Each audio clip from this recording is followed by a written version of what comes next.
I have a personal experience. About 2 years ago, I was invited to give a talk on, at that time, the melting mountain snows and so forth.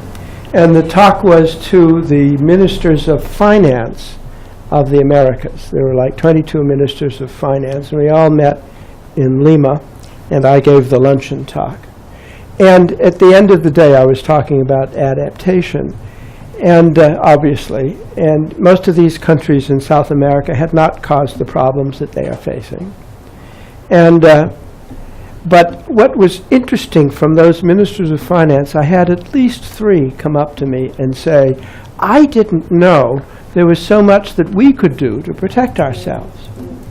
And so the idea that they will have to, that you have to get beyond the question who's caused all of this. And that's for international economics and financial flows. But when you're at the local level and you're facing these problems, you've got to ask what you can do for yourself.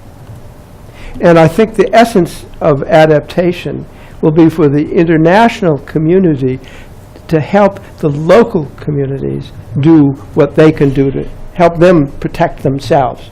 Most of the initiatives, most of the actions for resilience are going to occur at local levels. The cities are going to have to decide. They know that.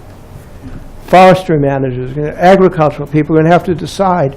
And so I think that even more valuable than the dollars may well be the fact that Miami and New York and London and Tokyo all have a little bit of experience, not only in the science, but in how they're dealing with these issues, what their philosophical approaches are, and communicating that knowledge about decision-making in this arena might be as important as communicating the science for adaptation.